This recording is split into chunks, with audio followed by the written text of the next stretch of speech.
देखिए देखिए ये रोटी, ये तवा। हाँ, तो ये कह रहा था, एक बार महाराजा दशरथ जी, मर्यादा पुरुषोत्तम के आदरणीय पिताजी दशरथ जी, वो काफी तनाव में बैठे हुए थे कि उनका पुत्र नहीं हो रहा था। तो इसी दरमियान उनके विवेक में आया कि जब श्रवण कुमार के पिताजी हमें श्राप दिया है कि जिस तरह तुम मेरे पुत्र वियोग में तुम्हें कष्ट होगा, पुत्र वियोग से हमको कष्ट दिया है, उस तरह से पुत्र वियोग में तुमको भी ये अवसर मिलेगा, ये मेरा श्राप है। तो उस श्राप को महाराजा दशरथ जी ने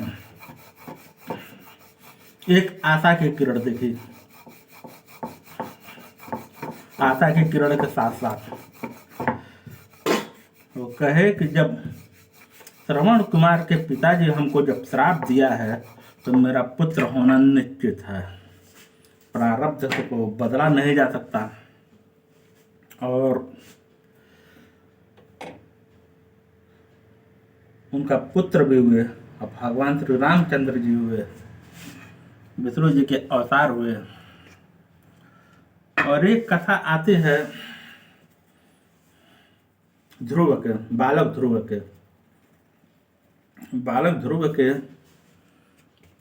माता सुचिता और सौतेली माता सुरुचि। एक बार बालक ध्रुव अपने पिता के गोद में बैठकर खेल रहे थे, तो उनकी सौतेली माता उनको उतार कर बोली कि तुम यहाँ पर नहीं बैठोगे, जो मेरे गर्भ से उत्पन्न हुआ पुत्र होगा वही राजा के गोद में बैठेगा, वही सिंहासन का हकदार होगा। बालक ध्रुव ने अपने माता सुचिता के जाकर पूछा कि माता ये ऐसा क्यों है। तो माता ने कहा कि इसकी चिंता छोड़ो, प्रभु का नाम लो। बालक ध्रुव के मन में प्रभु का नाम लेने की प्रबल इच्छा हुई। नारद जी के एक मंत्र सीखा, ओम नमो भगवते वासुदेवाय नमः। उक्त मंत्रों से यार रोटी भी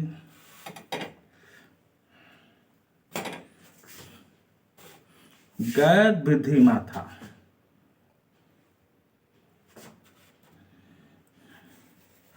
उक्त मंत्रों से बालक ध्रुव ने वन में तपस्या की। एक अबोध बालक को तपस्या करते हुए देखकर भगवान विष्णु ने उन्हें ध्रुव अपने गोद में बिठाया। बताइए, जो माता अपने सौतेले बेटों को अपने पति के गोद में उतार कर उसको नीचा दिखाती है, तो उनकी चुनौतियां ध्रुव के लिए कितना बड़ा वरदान साबित हुआ। और एक प्रसंग आता है, एक बार सीता जी के अपहरण के खोज में भगवान रामचंद्र जी ने भूल से भटकते खोजते सुग्रीव के पास पहुंचे। सुग्रीव अपने वानर सेना को आदेश दे रहे थे कि तुम उधर जाओ, देखो कौन देश है, किस तरफ ये पहाड़ है, और तुम उधर जाओ, यहाँ इस दिशा में ये देश है, ये नदी है, ये नाला है, ये पर्वत है, अब तुम उधर जाओ आदि अपने वानर सेना को आदेश दे रहे थे। तो उन आदेशों में हतप्रद हो गए कि भगवान रामचंद्र जी भगवान रामचंद्र जी ने पूछा कि आपको इन सब देवताओं का ज्ञान कैसे है। तो बाली ने उत्तर दिया, महाराज मैं अपने भाई बाली से काफी डर रहा था और वो मेरे जान लेने का उतारू था, मैं उनके भागा था। और विभिन्न दिशाओं में विभिन्न क्षेत्रों में लुकते भागते हमें ज्ञान हो गया कि किस क्षेत्र में कौन सा देश है, किस क्षेत्र में कौन सा नदी है, किस क्षेत्र में कौन सा झील है। ऐसे हमको संज्ञान हो पाया। तो भगवान रामचंद्र जी ने भी सोचे, सुग्रीव ने चुनौतियां स्वीकारी और चुनौतियों का सामना किया और भागते फिरते में उन्हें यह ज्ञात हो गया कि किस दिशा में कौन सा देश है और किस दिशा में कैसे सामना किया जाना है।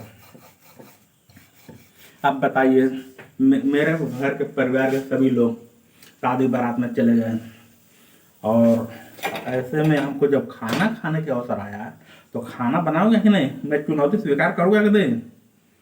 चुनौतियां जीवन मरण के चोली दामन का रिश्ता है। उस रिश्ते को निभाते हुए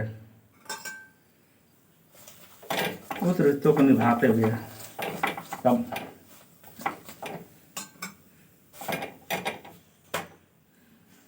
चुनौतियों के रिश्ते को निभाते हुए सामना करना चाहिए। चुनौतियां सब बड़ी होती है जो आपके चुनौतियों को लोग मजाक उड़ाने लगे और आपको सामना करने का साहस तोड़ने लगे। मगर हर कदम में चुनौतियों का सामना करने का तजुर्बा हम इंसानों में है। जानवर भी झेल लेते हैं, तो उनको सर्दी बरसात में कोई चिंता नहीं होती है। मौसम